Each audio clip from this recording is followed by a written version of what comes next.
All right. Hope you're all doing well. So I am looking at my week 3 Python file, and I'm noticing that there's no green check marks. So I'm going to do a runtime, run all. And then I'm going to go through and make two different videos here. One to talk about the data management, and then the next one to talk about the formatting. So this one here is for the data management. And what I'm noticing is that I don't have to do anything about this. It's still connecting to my Python file. I don't have to do anything here. It's installing ResearchPy.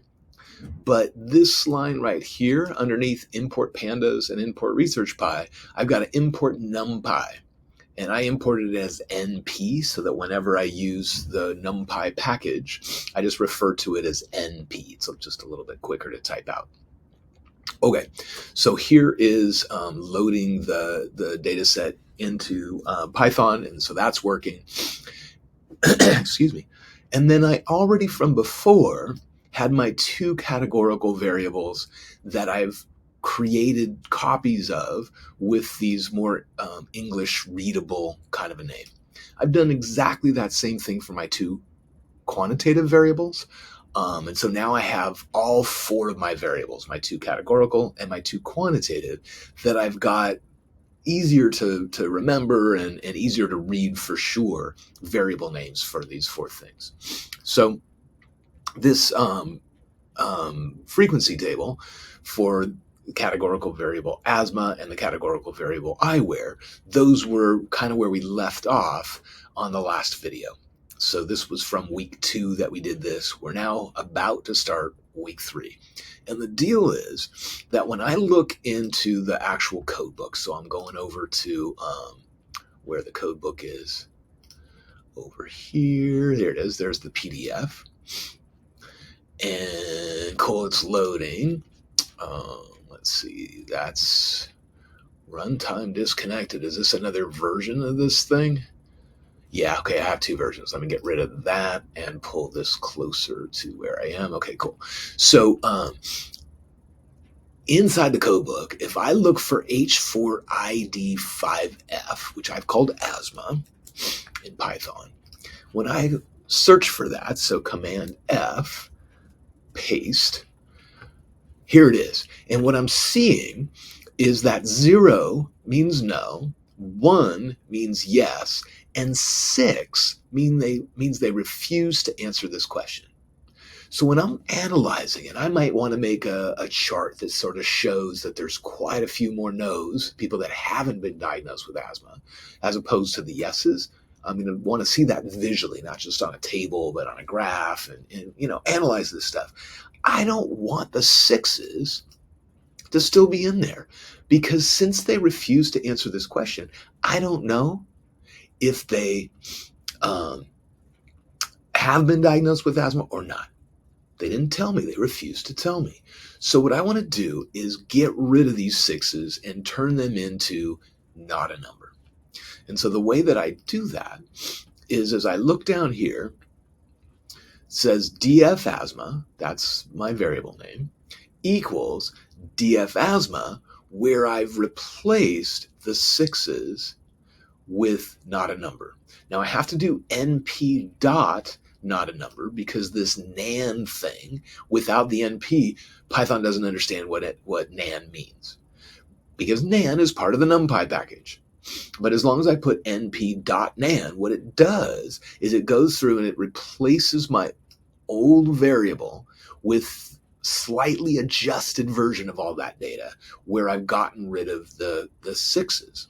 And so when I go back and look at this frequency distribution table, after I've managed out the data, and let's see if I can get that. I don't see where that is, so I'm going to just give myself another line of code and go back over here where I've got summary cat with asthma. There we go. And run that. No more 6s. Oh, in fact, okay, this is horrible. So I apologize. I've already formatted it as well, so you don't even see the 1s and the 2s. So back up. back up, back up. So because I ran the whole thing, it's done everything that's going on in this file. And what I want to kind of do is start over, load the data set, start over, change the variable names, come up with the original table. Okay, cool. And then do this data management. And then look at this table again. And here it is. No more sixes. I still have all the zeros and the same number of zeros as I had before. There's, where is it? 4,324 zeros. 4,324 zeros. 789 ones. 789 ones. But this 1 6, I've data managed out. It's gone. Okay, so that's what I've done with all 4 of my variables. I looked at my iWhere variable and I decided that the 6s are, they refuse to answer this, so I'm going to get rid of them, replace it with none. But the 7s means they're blind, and so I'm saying that they don't wear glasses or contacts, and that's what category 4 stands for. I found that in the data set, and so I replaced the 7s with 4s so that when I look at this table, originally, there's 2,715 4s. Well, after I data managed that out, there's 2,720 4s because these 5 7s I turned into 4s. I replaced the 7s. Any line in the data set where the person said 7, well, it's now going to read 4 for their value for this particular variable. Okay, but no longer any 6s or 7s. They're gone. And so I did that with iWhere, I did that with asthma, I did that with age diagnosed, and I originally ran a table and saw, there's some 97s, what are they about? I looked at the code book to see what are these 98s, what are these 96s, and by looking at the code book, I saw that all 3 of those needed to be replaced with NaN. And so once I did that, they don't show up in the table anymore.